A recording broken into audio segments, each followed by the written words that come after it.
ficai em Jerusalém, até que do alto seja revestido de poder. É a promessa, ele vos batizará com o Espírito Santo e com fogo. E Lucas 24 ele manda ir para Jerusalém. Agora eu vou falar de Bíblia, não bate palma agora para você entender. Em Atos capítulo 1, Jesus anuncia a promessa. Em Atos capítulo 2 é o cumprimento da promessa. Pedro prega e 3 mil almas se convertem. Em Atos capítulo 3 é a cura do aleijado. Em Atos capítulo 4, Pedro e João são presos. E em Atos capítulo 5, eles são presos.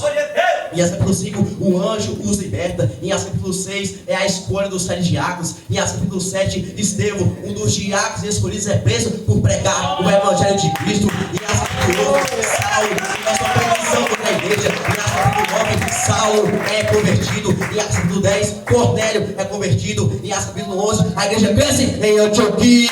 Aleluia, aleluia. Por aquele mesmo tempo, que tempo? Que a igreja cresceu. Que a igreja, foi esse tempo que Herodes resolveu maltratar, porque a igreja estava crescendo. E por que ele maltratou? Porque, como diz o texto, Herodes queria agradar os judeus. Herodes era um rei do Império Romano. E o Império Romano tinha aliança com os judeus. E os judeus não creem que Jesus é o Cristo, que Jesus é o Messias que profetizaram lá atrás no Antigo Testamento. Eles não creem nisso. Glória a Deus. Se você for ver a história de Jesus, quando Jesus pregava, eles queriam matar Jesus, apedrejar Jesus. Glória a Deus. Eles idolatram, eles seguem rigorosamente a lei de Moisés.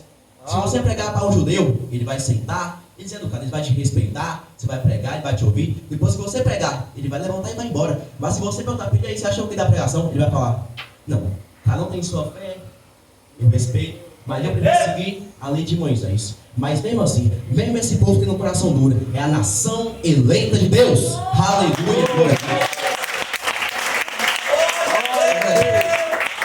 Pedro foi preso, mataram Tiago, irmão de João. E olha o que Deus diz: Pedro, pois, era guardado na prisão, mas a igreja fazia contínua oração por ele, a Deus. Ei, a oração da igreja visitou a prisão de Pedro. A oração visita prisões. Eu não sei qual é a prisão que essa pessoa que tu olha está enfrentando. Se é na droga, se é na cocaína, se é na prostituição, se é no alcoolismo. Mas Deus está visitando, Deus está visitando. Se você crê, então dá glória a Deus, dá aleluia. Pela tua fé, Deus vai agir para essa pessoa. Aleluia, glória a Deus. O anjo apareceu para Pedro. Pedro estava preso, mas Pedro não reclamou, porque ele sabia que se ele morresse, ele ia para o céu. Glória a Deus. Essa é a fé de um crente que ora, que jejua, que busca viver em obediência por Deus. Glória a Olha Deus. só. E eis que sobreveio o anjo do Senhor, e resplandeceu uma luz na prisão. Então, tocando a Pedro na ilharca, o despertou dizendo: levanta-te depressa. E caiu ali das mãos das cadeias. Ei, o anjo falou para Pedro: levanta-te. Qual é o teu levanta-te hoje, irmão? Qual é o teu levanta-te hoje? O levanta-te para Pedro é para ele correr e fugir. Mas talvez o seu levante pode ser para oração, pode ser por jejum. Não abandone a oração. A oração tem muito valor. A oração ainda pode muito nos seus efeitos. Aleluia, glória a Deus. Pela tua oração, Deus visita a tua casa, o teu trabalho, o teu lar, a tua família. Pela tua oração, muitos não morreram porque você está clamando e orando. Aleluia, glória a Deus. Pedro é libertado. E olha só.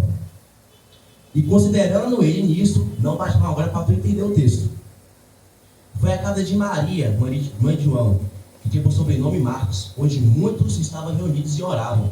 E batendo Pedro à porta do pátio, uma menina chamada Rode saiu a escutar. E conhecendo a voz de Pedro, de alegria não abriu a porta, mas correndo para dentro anunciava que Pedro estava à porta. E disseram: está fora de ti. Mas ela afirmava e dizia: é um anjo. Mas Pedro perseverava em bater. E quando abriram, viram e espantaram.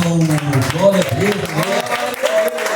A oração não só visita prisões, a oração quebra prisões, a oração quebra o vício do cigarro, quebra o vício da maconha, quebra o vício do alcoolismo, quebra o vício da cocaína. A oração visita aquele que está enfermo, a oração visita aquele que está preso. A oração pode muitos seus efeitos, assim como antigamente. Hoje em dia não é diferente. A oração é muito poderosa.